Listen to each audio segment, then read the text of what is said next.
मित्रों, वाल्मीकि रामायण के युद्ध कांड के 124वें सर्ग में एक श्लोक है, जननी जन्मभूमिश्च स्वर्गादपि गर्यासि। इसका अर्थ है कि माता और मातृभूमि स्वर्ग से भी महान और श्रेष्ठ है। इसलिए विद्वान कहते हैं मातृभूमि सिर्फ जमीन का एक हिस्सा नहीं है, ये एक महान भावना है। लेकिन क्या यह भावना भारत भूमि पर रहने वाले सभी लोगों में समान रूप से प्रवाहित होती है? इसका जवाब है नहीं। आज हम अपने विश्लेषण में ऐसे ही लोगों की वैचारिक मरम्मत करेंगे जो भारत में रहते हैं लेकिन सोच के स्तर पर वो भारत के दुश्मनों के वैचारिक बंधु हैं। मित्रों, इस वक्त आप मेरी बाईं तरफ जो वीडियो देख रहे हैं वो बेंगलुरु का है। एक जागरूक भारतीय ने यह वीडियो अपने मोबाइल कैमरे से बनाया और सोशल मीडिया पर अपलोड कर दिया। यह वीडियो ट्रैफिक नियम के उल्लंघन या किसी सामान्य कानून को तोड़ने के अपराध से जुड़ा नहीं है। यह वीडियो राष्ट्रद्रोह के अपराध का साक्ष्य है। यह वीडियो भारत विरोधी भावना का प्रमाण है। यह वीडियो भारत की संप्रभुता और लोकतंत्र के लिए उस खतरे का सबूत है जो लाइलाज संक्रमण की तरह फैल रहा है। वीडियो में दिख रहा है कि ट्रैफिक रुका हुआ है, दो लोग बाइक पर सवार हैं, वीडियो बनाने वाला कार में बैठा है, बाइक पर जो लड़का पीछे बैठा है उसने टी शर्ट पहनी है, टी शर्ट पर एक नक्शा छपा है। मित्रों, अब इसे गौर से देखिए। आसपास के लोग इसे एक फैशनेबल डिजाइन समझकर अनदेखा कर रहे हैं, लेकिन जिसने वीडियो बनाया वो सतर्क और चौकन्ना भारतवासी है। टी शर्ट पर छपे इस डिजाइन को समझिए, ये राष्ट्रद्रोह वाली मानसिकता का डिजाइन है जो पहले टी शर्ट पहनने वालों के दिमाग में छपा, फिर उसके टी शर्ट पर दिखाई दिया। टी शर्ट पर जम्मू कश्मीर का नक्शा छपा है। जम्मू कश्मीर के नक्शे को हरे, सफेद और गोल्डन कलर का इस्तेमाल कर खास तरीके से पेंट किया गया।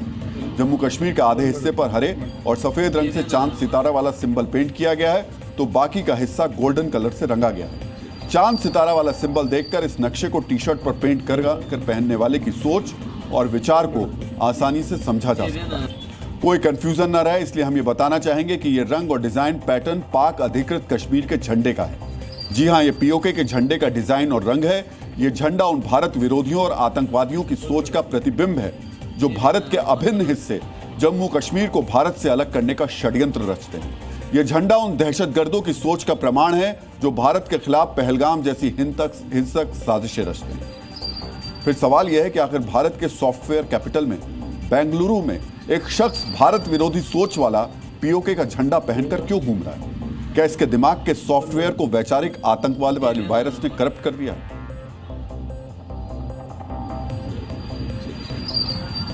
भारत विरोधी विचार वाला वायरस कट्टरपंथियों, अलगाववादियों और दहशतगर्दों के दिमाग से निकलकर बेंगलुरु तक कैसे पहुंचा, यह एक गंभीर सवाल है। जिस शख्स ने पीओके के झंडे की डिजाइन वाली टी शर्ट पहनी है वो जानता होगा कि उसने क्या पहना है, क्योंकि ऐसी टी शर्ट आम दुकानों पर नहीं बिकती है। इसे विशेष तौर पर खरीदा गया, यानी टी शर्ट पहनने वाले के दिमाग में अलगाववादी सोच वाला सॉफ्टवेयर पहले से इंस्टॉल था। बेशक इसके हाथ में हथियार नहीं है, लेकिन वैचारिक स्तर पर यह पाकिस्तान में बैठे आतंकवादियों का सहयोगी है। इसलिए इसने जो किया हम उसे गलती नहीं कहेंगे, यह राष्ट्रद्रोह है। यह इसलिए राष्ट्रद्रोह है क्योंकि भारत की जमीन पर उस झंडे को सार्वजनिक तौर पर प्रदर्शित किया गया जो आतंकी हिंसा और भारत विरोधी सोच का प्रतीक है। यह वीडियो सोशल मीडिया पर वायरल है, इस पर देश भर से रिएक्शन आ रहे हैं। हम इस वीडियो की पुष्टि नहीं करते, लेकिन इस वीडियो को लेकर, पीओके की टी शर्ट पहने उस शख्स को लेकर हमने अपनी पड़ताल अब शुरू कर दी है। हम इसे राष्ट्रद्रोह क्यों कह रहे हैं, इसे समझने के लिए पीओके यानी पाकिस्तान के अवैध कब्जे वाले कश्मीर पर भारत की पॉलिसी को संक्षेप में समझना होगा। 22 फरवरी 1994 को संसद के दोनों सदनों में पीओके पर प्रस्ताव पारित किया गया।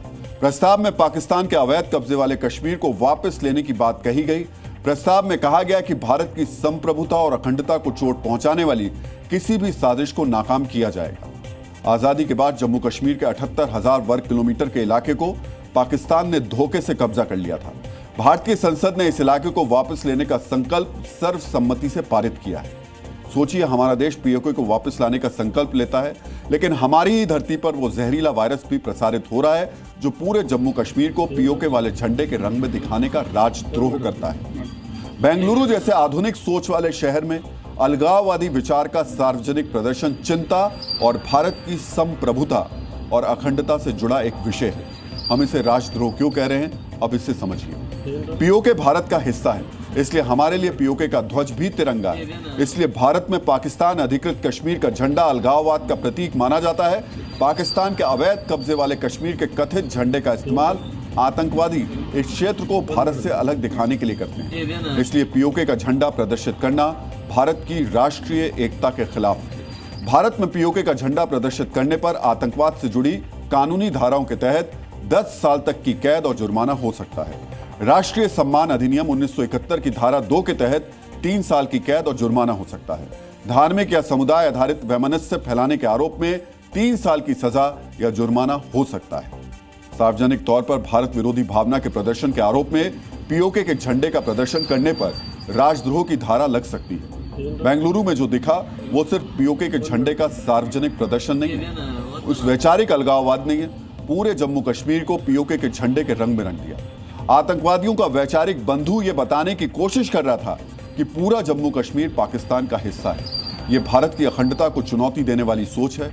इसलिए हम इसे गलती या अपराध नहीं कह रहे हैं, हम इसे राजद्रोह कह रहे हैं। सोचिए, आज एक अलगाववादी पीओके के झंडे वाली टी शर्ट पहनकर सड़क पर निकला है। कल अलगाववादियों और आतंकवादियों के सैकड़ों वैचारिक अनुचर हाथ में यही झंडा लेकर सड़क पर उतर सकते हैं। ये अलगाववादी सोच से संक्रमित बीमार लोग राष्ट्रवादियों को चिढ़ाने के लिए जगह जगह इस आतंकी झंडे का प्रदर्शन कर सकते हैं।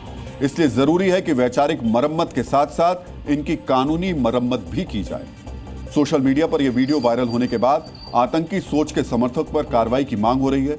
जागरूक लोग बेंगलुरु की पुलिस और कर्नाटक के सीएम को टैग कर कह रहे हैं कि भारत की एकता अखंडता के लिए खतरा बनी इस सोच को जल्द सलाखों के पीछे पहुंचाया जाए। बेंगलुरु में आतंकवादियों और अलगाववादियों के सोच का प्रदर्शन करने वाले इस वैचारिक अलगाववादी की पहचान भी मुश्किल नहीं है। वीडियो में इसकी बाइक का नंबर साफ साफ दिखाई दे रहा है। इस नंबर के आधार पर लोगों ने बाइक की पूरी जानकारी ऑनलाइन अपलोड की है। बेंगलुरु ट्रैफिक पुलिस को भी इसकी जानकारी दे दी गई है। बेंगलुरु पुलिस इस केस में क्या कर रही है, ये हम आपको बताएंगे। पहले ये जानते हैं कि भारत के उदार लोकतंत्र में आतंकवादियों के झंडे का सार्वजनिक प्रदर्शन करने वाले आतंकवादियों के अनुचर ने अगर यही अपराध दूसरे देश में किया होता तो इसको क्या सजा मिलती। हम आपको फिर याद दिलाना चाहेंगे कि बेंगलुरु में वैचारिक आतंकी ने जो कुछ किया उसे भारत के कानून में राजद्रोह माना जा सकता है। अगर ऐसा ही अपराध किसी ने इंडोनेशिया में किया होता तो उसे 20 साल तक की जेल हो सकती थी। सऊदी अरब में दुश्मन के प्रतीक चिन्ह के प्रदर्शन को ईश निंदा के समान माना जाता है। ऐसा करने पर 10 साल तक की सजा हो सकती थी। मित्रों, यूक्रेन, लातविया और लिथुआनिया में दुश्मन का झंडा प्रदर्शित करने पर 5 साल की जेल हो सकती है। जर्मनी में दुश्मन यानी नाजी या कम्युनिस्ट प्रतीक के प्रदर्शन पर 3 साल तक की जेल हो सकती है। मित्रों, जागरूक भारतीय नागरिकों ने बेंगलुरु पुलिस से इसकी शिकायत की है। नागरिकों ने अपना कर्तव्य निभा दिया, लेकिन बेंगलुरु पुलिस ने जो किया उसे जानकर आपको आक्रोश होगा। एक पोस्ट के जवाब में बेंगलुरु पुलिस ने बेहद औपचारिक तौर पर लिखा कि सूचना देने के लिए हम आपके आभारी हैं।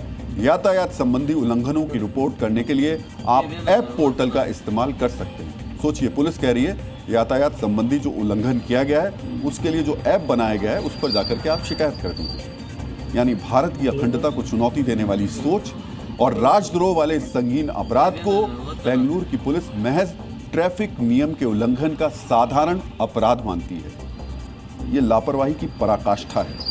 आम लोगों ने वीडियो वाला साक्ष्य, बाइक का नंबर और जानकारी पुलिस तक पहुंचा दी, लेकिन पुलिस इस राजद्रोह वाले अपराध पर भी सरकारी सुस्ती का प्रदर्शन कर रही है। इसलिए पुलिस पर सवाल उठ रहे हैं। स्टेट गवर्नमेंट को निशाना देना चाहिए। ऐसे लोगों को पहले उठा के अंदर जाल डालना चाहिए। पुलिस को पीछे से ऐसे करो बोल के कुछ बोलना चाहिए। सरकार में सोमोटो केस डाल के उनको अंदर डालना चाहिए। इस देश विरोधी अपराध पर एक्शन को लेकर सुस्ती और लापरवाही सिर्फ पुलिस ही नहीं दिखा रही है, दूसरी एजेंसियों की कार्यप्रणाली पर भी सवाल उठ रहे हैं। सवाल ये कि आखिर पीओके के झंडे की डिजाइन वाली ये टी शर्ट इस वैचारिक अलगाववादी के पास पहुंची कैसे। इसकी पुख्ता जानकारी तो गिरफ्तारी और पूछताछ के बाद सामने आएगी, लेकिन आज हमने ये जानने की भी कोशिश की कि क्या कोई आदमी ऑनलाइन ऐसी टी शर्ट खरीद सकता है। आपको सुनकर और जानकर झटका लगेगा कि हां, कोई भी अलगाववादी, मानसिकता वाला भारत विरोधी घर बैठे पीओके के झंडे वाली प्रिंटेड टी शर्ट ऑनलाइन खरीद सकता है। ऐसी टी शर्ट कई साइट्स पर बिक रही हैं। अगले 10 दिन में इसे भारत के किसी भी शहर में डिलीवरी किए जाने का भरोसा भी दिया जा रहा है। साफ है, एजेंसियों की लापरवाही से आतंकी सोच वाला यह सामान भारत में डिलीवर किया जा रहा है। एजेंसियों को इन ऑनलाइन प्लेटफॉर्म्स के खिलाफ कार्रवाई करनी चाहिए और उन्हें तत्काल बैन करना चाहिए। एक जागरूक भारतीय के वीडियो ने वैचारिक अलगाववादी की देश विरोधी करतूत को हम सबके सामने ला दिया। मित्रों, जरूरी है कि हम सभी सजग रहें, अपने आसपास नजर रखें, क्योंकि जरूरी नहीं कि आतंकवादियों के वैचारिक मित्र समूह में ही सामने आए।